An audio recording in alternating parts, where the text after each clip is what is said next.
Welcome to Go Big or Go Broke, where you'll learn the method, madness, and making of impactful millionaires. And now, here's your host with the most, Cathy Karabetsos.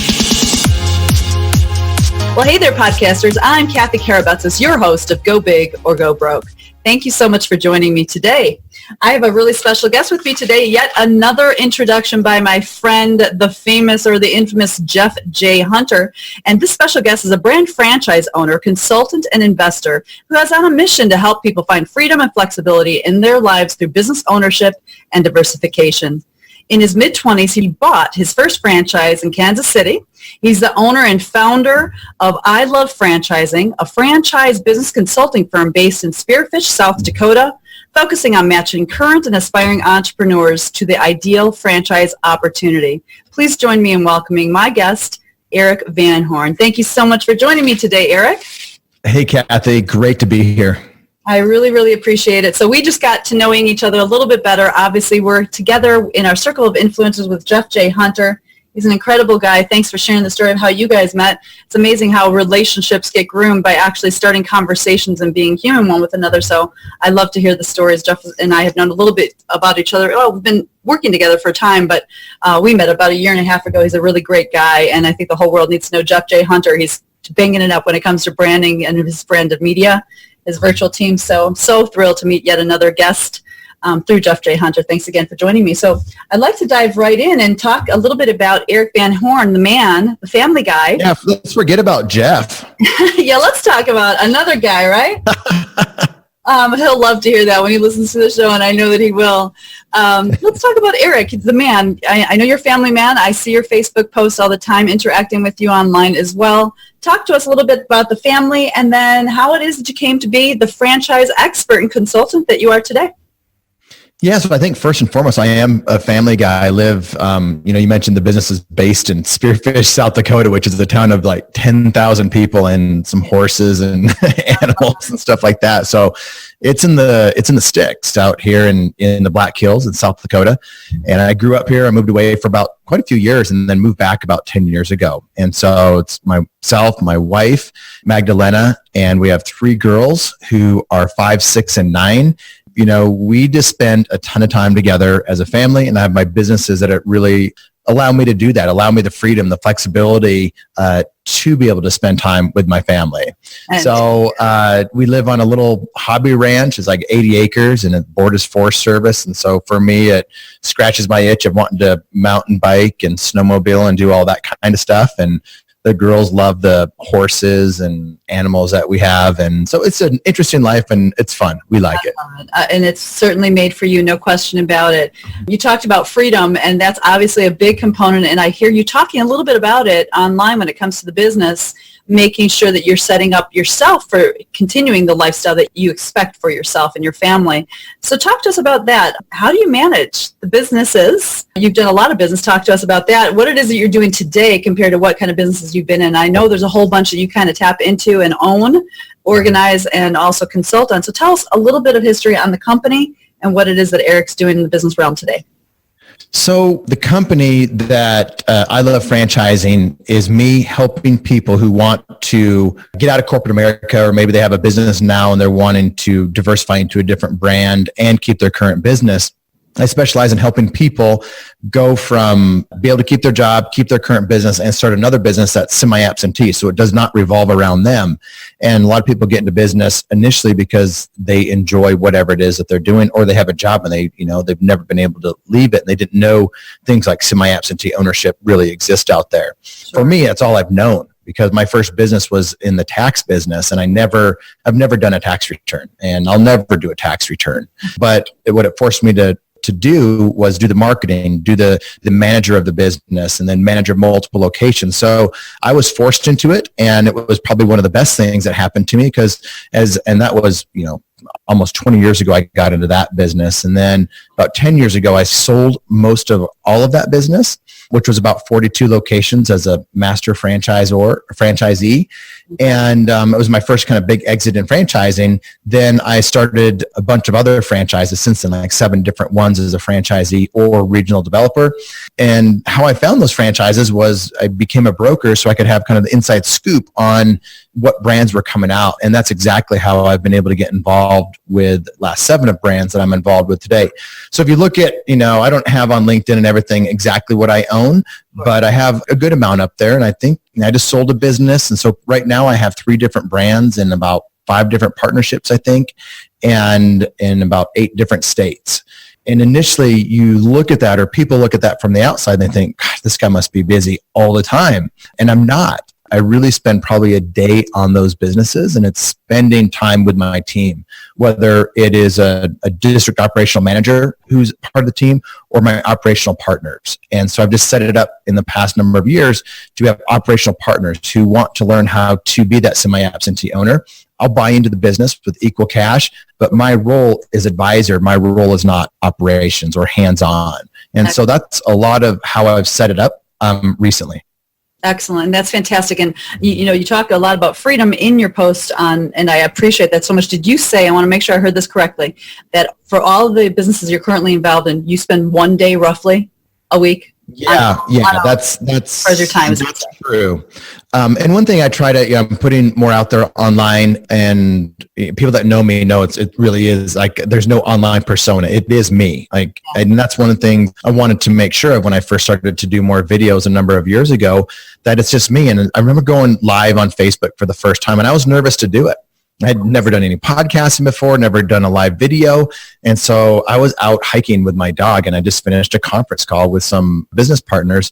I thought, you know what a perfect time to go live, because I'm hiking, it's starting to rain, and my dog's with me, and people are going to be looking at the rain, me falling, the scenery, and not listening to the mistakes that I made. And so that was my first time going live, and then it just got really easy after that. But I really wanted to be authentic.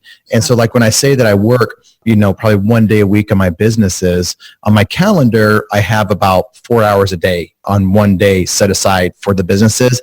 But I know throughout the week that I'll have more calls, and that's my day to do more things with the businesses. And typically that's on Thursdays that I do that. And then Mondays for me are, a lot of people plan things on Sunday, and they're like, I'm going to plan my day. And I want my weekends to be with my kids and with my family. So I thought, I'm just going to have Mondays as my day to get ready for the week and not really schedule any calls on Monday. And then my Fridays are completely booked for family. So always off. And so I'm getting better at scheduling things. But yeah, it's true. 1 hour a week. In my last business that I just sold, and I was on the podcast Built to Sell, and I was on that business, and it sold for 8 figures. And it was not just me. I had 3 other partners, and I was working about 2 hours a week on that business. Is this the studio one, the hair? Soul Salon Studios. Yep. We had 12 locations, and we have a district operational manager that really built it and ran it for us. And that's why we're able to do that. So it comes with the right businesses with key hires, and I'm not a micromanager. I'm an extreme delegator to a fault. And the people that are around me have to be able to think. They just can't be, doers. They have to be thinkers. Well, let's tap into that for just a quick second. So picking or finding, recruiting, hiring the right talent is going to be key to the successful man that you want to be, which is your freedom formula for yourself, which I love. And completely, I have to imagine that you are attracting a lot more people who want to have the freedom lifestyle that you're holding. We'll talk about that in just a moment. So talk to me about how you're finding this exceptional skill set to operate the businesses, whether that's your partners and or just the operating team. So I have one operating team that's just the business is owned by me, and I have a lady that is overseeing that. And she came as a referral. I put something out there on Facebook and LinkedIn, and owners of a franchisor, they own the franchisor, and they reached out and they're like, hey, we might have somebody for you. Her boyfriend works for us, but she's not cheap, and she's really, really good. And so we ended up talking, and she wanted more. She wanted to own something. So she wanted some equity and wanted to work hard and make some good money. And so it was just a really good fit. And she was working for some place at the time, and she wanted to give them, I think, a month's notice. So I appreciated that she wanted to give them far enough notice. And then we had to wait probably 4 or 5 months before she actually started with me. I said, hang in there with me. We'll start at the right time. And she did. And we just kept each other in the loop. And there was trust that was built through that time. And, we had a meal with her, my wife and my kids. And so she just got to see the real me. And I'm very open with my own weaknesses, because I know what my weaknesses are. And if it complements their strengths, then it's usually a good fit. Now, so that's from a district operational equity owner. Now, there's other people that are my partners today in other businesses that had worked with me. They came to me and they wanted to buy a franchise, and they eventually bought a franchise and they were happy with that. And then they came back looking for more, and they're like, hey, Erik, do you want to partner on this next stuff? So I know them. I know their track record. They know me, my integrity, and how I work. And so it made a lot of sense. And one of them actually just started a second partnership with him, and super great guy. And other partnerships just came together like that. I was working with them at some point. One was a high school friend of mine. Incredible. And he's like, hey, I see what you're doing in franchising. I'm in business and I'd like to do kind of what you're doing. And it worked out. We're 50-50 partners. And I think the common theme with all of them is just a really open, honest relationship, communication. And I don't overpromise. I'd rather over deliver. And so I really work on that. And, I'm like, I'm not going to do any site selection or looking for locations. I'm not going to do this. And then if I happen to be able to do it, then that's a bonus. And they're the same with me. I don't want them to overpromise. And so really, I think openness, honesty, and just really understanding our own strengths and weaknesses and having everything in writing that we talk about as well makes for a better partnership. And you being a consultant in this area, specializing, obviously, the lingo, what to be looked for, the contractual side of all these things. And obviously having a partner like you, major advantage when it comes to anybody shopping the franchise system, because you know what to look for on their behalf. So incredible. Exactly. I can't even begin to think about it. It's just amazing. But obviously integrity in everything that you do. Maybe you could share with us a scary story. Have you ever had a time where things didn't go as well as you had hoped for? You didn't have a partnership that was aligned maybe to your value system, or you went into it believing that it was, and it was all outlined perfectly, but it just didn't work out the way that it was, hopefully that it was going to, and you had to part ways. How do you get yourself out of that kind of a tragic situation when it comes to contracts? Because we know there could be legal nightmares. Yeah, definitely. I talked about that on the Built to Sell podcast. Kind of there's different clauses that you have on. If a partner does something bad, they get a felony, and maybe that felony will impact the franchise agreement that you have. And then that franchise agreement that gets impacted impacts your business. They might take back the franchise if they have language in there like that. And so we have a bad boy clause written in, never had to use it. But, that clause is, if you do something bad, we're going to buy you out at not a very good price. And so that's one thing that we put into all the operating agreements, because it just protects everybody. And you think about it as a business entity. What's best for the business entity, not what's best for me. And so when a partner starts thinking about their own selfish situation and not thinking about it as, if I was on the board of advisors, how would I be advising this company? How would I be advising these business owners to do what they should do for the health of the business? That's how I think good partnerships behave. And I've been in partnerships where, it wasn't always that way. I've been in other partnerships where you could just see how the partners were not aligned correctly. Sure. And in situations like that, I think the best thing, and I'm talking, some real life stuff and then some theory, that way things don't get, of course, too personal for anybody. So some of this is theory and some of it is in practice. If there's a partner that's just not aligned correctly and you are getting into it, and you even put money into it, you've even signed operating agreements and you've done a lot with that, but the business hasn't started generating revenue. Right. And you realize, wait a second, this partnership is not as aligned as well as I thought it would be. You have to make the call to make a decision to remove the partner or to pull yourself out of it, because it's just going to get worse. And that's one thing I've experienced in relationships in business in general.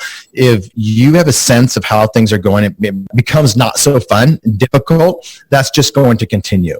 And so you have to have the ability to make decisions then and there, knowing that hope that things will get better. It usually doesn't.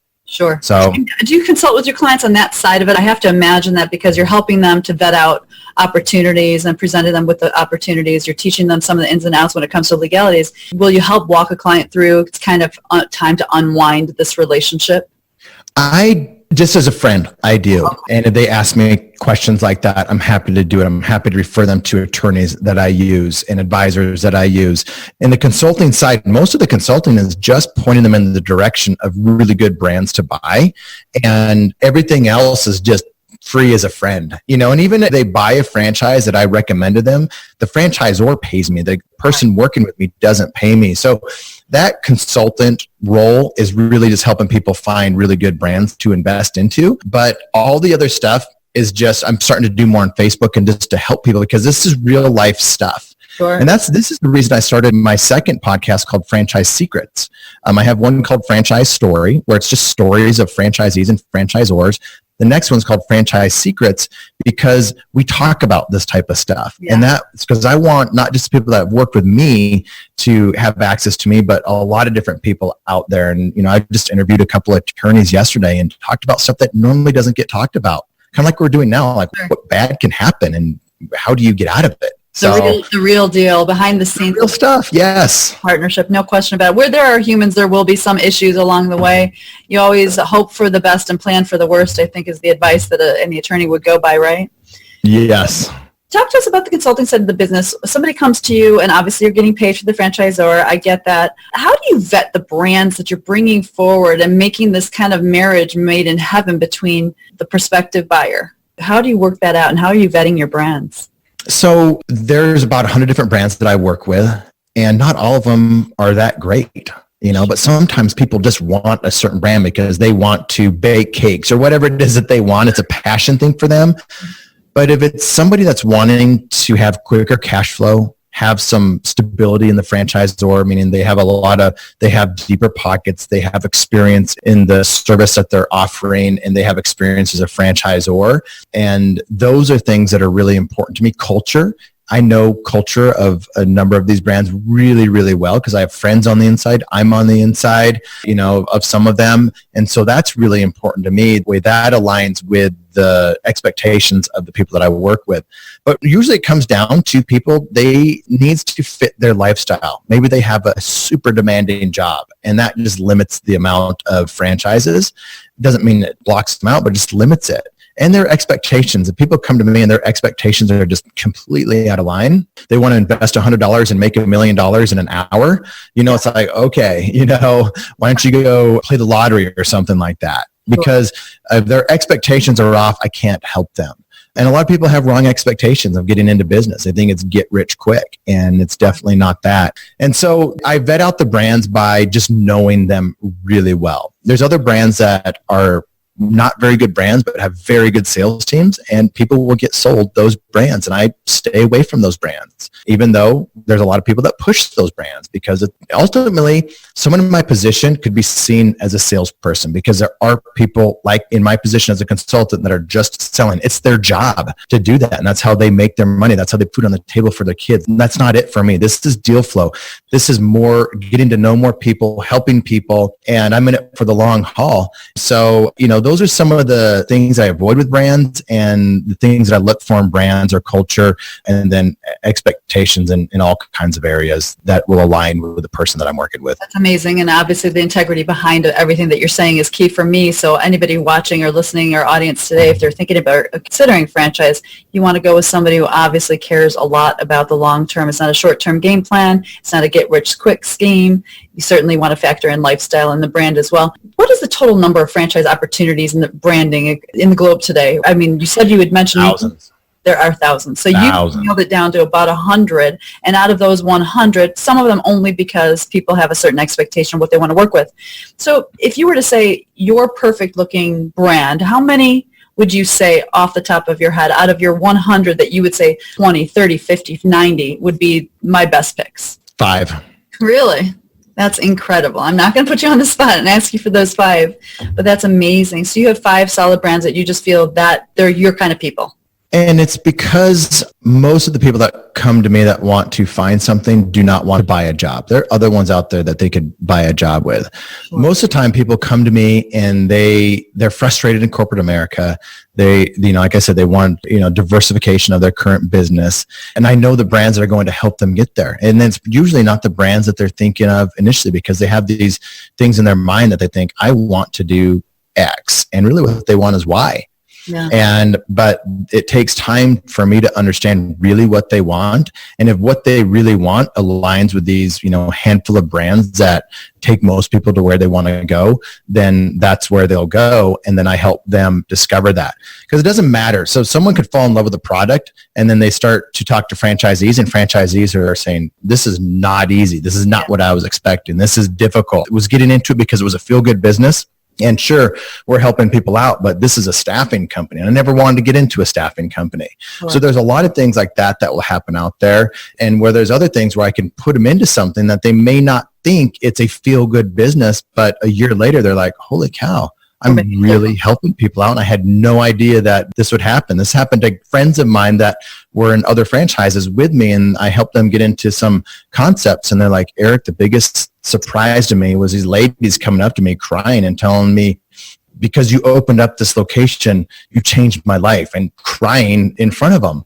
It's like I had no idea. But I had an idea because I know this really happens. So those are the types of things where people just don't understand it because they haven't been in it, they haven't seen it, they haven't felt it, and they haven't experienced it. I think it's a super cool field and industry that you're in. If somebody comes to you with expectations, I'm just going to throw this out there. You talking about your top 5 brands, the ones that you would hand select for yourself, your people. Talk about the capital that's required to enter into some of the best brands. I think sometimes people do have an idea that they don't have to put a lot up front. Can you give us a kind of a spread of what does that look like as far as capital investments into a franchise operation? Sure. Typically, if you have a $500,000 to $1 million net worth, assets minus liabilities, that's kind of at a minimum, and then 100,000 liquid capital to invest, ready to put into it. So you're getting a loan for, let's just call it 300,000 all in investment, $200,000 loan, $100,000 of your own money. That may come from savings or checking account or liquidating some stocks or maybe a 401k rollover. But that $100,000 leaves your possession and goes. Somebody else putting it away. Yes. And so you're into it for $300,000. That's probably a good range of the franchises that I deal with. It opens up a good amount. But if you want to do multiple, you'll need, not 3 times that. In cash you will, but not in net worth requirements. So that's a really good baseline. So if you have that 100,000 liquid, 500 net worth, that opens up a good amount of opportunities out there. That is fantastic information. Thank you so much for sharing that. And then I guess to pick your brain a little bit further on that, somebody wants a freedom living. They want to be semi-absenteeism in the business. Now that's a perfect question. Similar situation. They want to enter, so we kind of have an idea of the capital. What do you say to that man or the woman who is saying, I really want to buy something. I have my $100,000. I have my net worth. I'm there. I can meet those requirements, but I really want to, I want to do what you're doing, Erik. I want to sit back and I want to take my 4-hour work week and enjoy my family. Like, what do you say to them? I mean, there's a lot obviously that goes into this, learning about them, but are those opportunities readily available? They are available. Here's the thing that I see from my position. Is that available? Yes. Is it easy for me? 100%. Because my personality, my experience, everything. So it's really easy for me. I mean, we just opened up a location in Kentucky. It was about $500,000 to open up. And, I wasn't there. I didn't even think about it all day until I got a text like, hey, we opened up and we had a great day. And I'm like, this is fantastic. And that was happening as I would open up salons in Orange County. They were 7,000 square feet, about $1 million each to open up. And we opened up probably our last 8 of them without even realizing they were opening up. So, but if that's your first business, you're coming from corporate America, that's your first business. That's not going to happen. That's your baby. The ball's probably going to drop in a big way. And if it does, you could be in big trouble. So when people come from corporate America, there's a difference when your money is on the line. And when you have to make decisions based on, putting out an extra $50,000 for an employee. And it's not as easy to hire that employee or to pay someone an extra $20,000 more to get a better employee. For me, it's easy. In a heartbeat, I'll pay an extra $20,000 to somebody that can think and make decisions so I don't have to do it. But if you're on a shoestring budget and things aren't ramping up as fast as you thought they would, then you really start to make bad decisions. An example of that is in a business that I own, I have about $40,000 out into a location that is not going to work out. And I had this conversation today, and I would rather let that $40,000 go as opposed to getting into the wrong situation. And, does it hurt? Yeah. I mean, that's a lot of money, right? I mean, you can do a lot with 40,000, but if that wasn't part of the equation, what would I do? And that's how I made my decision. Didn't matter about the money. It mattered about making the right decision. When you're in corporate America, a lot of times it's not easy to make those decisions, and because you're not used to it. And that's the only reason, just because you're not used to it. So I really try to let people know, just because I do it doesn't mean that you're going to be able to do it, or that you should do it. Yeah. Yeah, but is it possible? Is there a roadmap? And the answer is yes to that. And I think, again, just going back to always tapping into mentors or industry experts, honesty and integrity driven and filled like you are, Erik. Obviously, you can't even pay for that. There can't be a price tag on knowing somebody like an Erik Van Horn to help walk you through that process. So how can people tap into you? How can they utilize your knowledge, your industry expertise, all the years of experience? If they wanted to and they raise their hand today after listening to the show, how can they say, Erik, I would love to somehow have a conversation with you to see if there's a possibility that we align in our value system and there might be a future way for us to work together? My website, ilovefranchising.com. Go to the website. I think it says Talk with Erik somewhere on there, Call with Erik. I have a website called Call with Erik. So you can go to Call with Erik. It's with a K. It's ERIK. I spell it the right way. Or just go to ilovefranchising.com. You can at the very least, put in your contact information. You'll get on my weekly email campaign. What I do with that is it's just real stuff that's happening with me every week in my business. And so hopefully it's helpful to people that are business owners or aspiring to be. And if you qualify, let's talk, or find me on social media and reach out. I'm not able to talk to everybody, but if it makes sense, I love to help people. That's probably my weakness, is I'm always wanting to help people. So I hired someone full-time just to help me help other people. And biggest weakness all in one, right? Yep. I wouldn't say that like in an interview, like what's the worst thing about you? But I understand that absolutely, because as much as you want to help, it does hinder sometimes as well. And that's coming from a very heart-centered entrepreneur. And I appreciate that about you, Erik. So if you were to say, this is my sign, these are the perfect looking clients, prospective clients that I would love to work with, what does that look like to you? If you were to say, a short list of these are kind of things that I'm searching for when I want to work with the people with the like-mindedness. These are the targets that I'm looking for. Of the people that want to buy a franchise?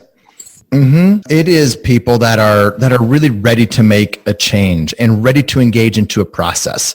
And it doesn't mean you're ready to buy something right now, because that takes, understanding and education, due diligence and all that. But if you're ready to devote some time, a couple hours a week, and if you did find something in 2 months that you liked and you vet it out, and you will be able to vet out in 2 months, and you would be able to pull the trigger on something like that, then that's probably the ideal person. And they have 100,000 liquid. That's the ideal person that I would talk to. Excellent. And as far as back to brands for a quick moment, is there anything as far as niche that you are focused on, or is it all industries? You're across the board working with all different types of industries? I work with all different types, but there are definitely ones that are industries that I'll talk about that I like more, and I'll tell you why, and some that I don't work very much with. I'm just not an expert in, and that's okay. It's the food industry. I just stay away from. I have friends that own McDonald's and Wendy's and Subways and all of those things and Five Guys, and they're like, Erik, stay away. And because it's a lot. But they do really well. So it doesn't mean it's not for everybody. But that's not for me. I'm not an expert in that field. I'm not as good in buying a job, but I do help people with industries like that. Where I really excel is the semi-absentee. That's the generic way to say it. But let's dive into some specific industries. I like health, I like beauty, and I like fitness. Excellent. Maybe you could, for our audience today, share a couple of practical tips that you think our audience could take away from themselves today if they were thinking about either franchising or just in general going big for themselves, like you have in your own individual life, creating the formula for your living and your lifestyle. A couple of tips that you might leave them with, to saying, you know what? Yeah, I listened to Erik and Cathy today, and I really think, hey, it sounds like a show I know, an Erik and Cathy show. That's our next podcast. Right, absolutely. Some practical tips that they could leave with thinking, yeah, I can go big also. Yeah, so I was actually thinking about this morning, not this question, not knowing you're going to ask this question, but it was something that I was thinking about, like, what am I doing that's different than what some other people are doing or not willing to do? And I think that is, I'm willing to take a step back to look at my business, to see the things that need to be changed and adjusted and how I can put the right people in place versus me always jumping in and fixing something or doing something. So I have this ability to take a step back and be okay with loss of revenue or loss of productivity or loss of whatever it is, to look at the big picture, to take a couple steps forward once I get that implemented. So as I kind of look back on, some of the things that have excelled me forward, that was it. And that goes into this next thing I'm about ready to say as well. I joined a couple masterminds last year, paid a lot of money, more money than, I'd ever thought I would pay for something like that. But, again, it's taken a step back because I put myself in a learning mode around different people. And I was taking myself out of my business, out of doing, into learning and networking and getting to know more people. And that's paid, way more than paid for itself. Not in direct, like, hey, someone invested this or did something like that, because none of that happened. That wasn't the purpose of it. But in terms of the knowledge that I've gained and the things that I've done to save me money and time today, invaluable. Absolutely. It propels you forward. And I've heard so much about masterminds in the last couple of years. So thank you for sharing that. I think it's extremely important that you stop and invest and pivoting and taking a look at what your journey is and then being able to say, it's okay if we stop or stand still for a little while, even taking a couple steps backwards so that we can take 3 steps forward. I love that. I wouldn't have thought to say it and articulate it that way. So I think it's super important. Thank you for sharing that very much. And I hope that it does help our audience as well. Super important. Erik, it's been my absolute pleasure and honor getting to know you a little bit more today. I look forward to continuing our networking online, and maybe one of these days, Mr. JJH, as I call him, will get us all together in a circle of influence live and up close so that we can actually have conversations face to face. I would love that one day. If we can maybe do that, that would be amazing. He does need to do that. I mean, we beg you to do that. Why wouldn't you do that for us? Totally. And now in fairness, did have his video strategy session. I did meet him out in San Francisco, and that was lovely. But I would love for our whole circle to get together. And we've talked about it over the last few months. So maybe we'll pressure him into getting us all together. That would be just wonderful. How can our audience find you? I know you had already mentioned your website today. Where can they find you online? My personal Facebook page, Erik Van Horn. I think it's ERIK. I love franchising, Facebook, Instagram, YouTube. I'm starting to put a lot more out on YouTube on franchise secrets. But yeah, I love franchising. And then listen to my podcast, Franchise Secrets and Franchise Story. And where could they find it? Is it going to be on all the platforms? So Franchise Stories out everywhere right now. Me and my co-host, Brian Holmes, who's an awesome franchisee friend and co-host. And then my new one is Franchise Secrets, and that launches May 1st. Sweet. We'll make sure we put those in the show notes as well. Thank you so much. What a privilege and honor to finally meet you. I so appreciate you joining us today. Thank you so much for joining me, Erik. Thank you. Podcasters, thank you so much for joining me today. Please subscribe to the show by clicking that big red subscription button and rate the show if you would. Share it out to all your friends so they too can go big. I am Cathy Karabetsos, and you can find me at cathykarabetsos.com on LinkedIn, Instagram, and Facebook. Have a grateful day, and don't forget to go big. You've been listening to Go Big or Go Broke with Cathy Karabetsos. If you enjoyed this episode, then you better play big and hit that subscribe button.